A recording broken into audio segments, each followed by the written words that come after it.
स्थापित करने की हम सभी की सामूहिक प्रतिबद्धता है। इसलिए हम सभी यहां आए हैं। भाइयों बहनों, मैं सिर्फ आपसे इतना आग्रह करना चाहता हूं, क्योंकि आप देश दुनिया में जाते हैं,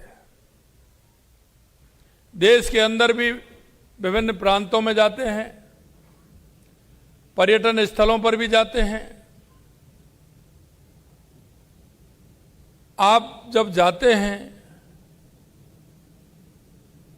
तो आप निश्चित रूप से महसूस करते होंगे,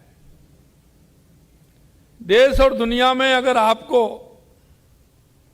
कहीं अपनी ओर खींचता होगा तो जैसा मेरे को लगता है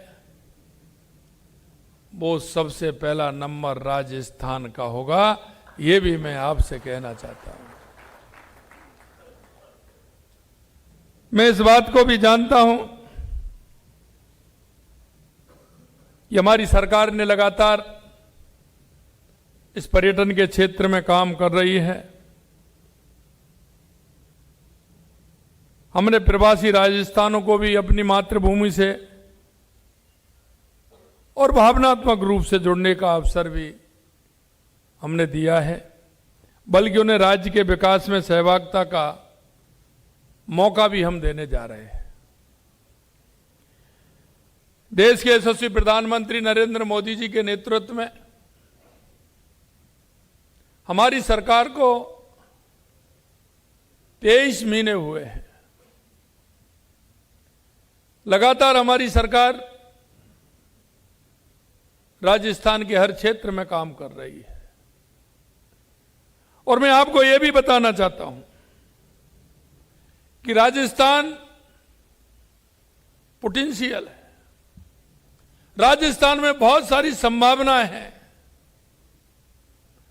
पर्यटन का क्षेत्र तो है ही, लेकिन कोई भी क्षेत्र ऐसा नहीं है जिसमें राजस्थान आगे नहीं बढ़ सकता। आज आप देख रहे हैं, हम जब राज्य सरकार की बात करते हैं 2 साल के कार्यकाल की, तो लगभग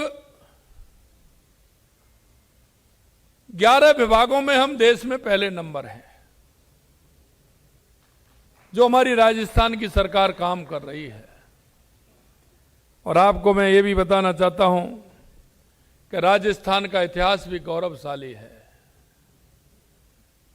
जब राजस्थान का इतिहास पढ़ते हैं तो शरीर के अंदर एक जो भाव पैदा होता है वो शरीर के अंदर कंपन पैदा कर देता है।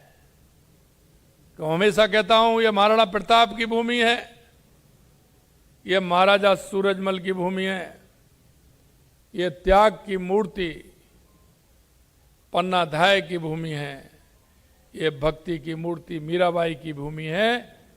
और ये अपने आप को पर्यावरण के लिए समाप्त कर दे, ये उस ऐसी हमारी मां।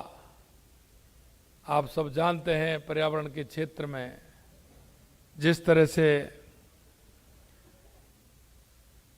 हमारे राजस्थान की स्थिति है।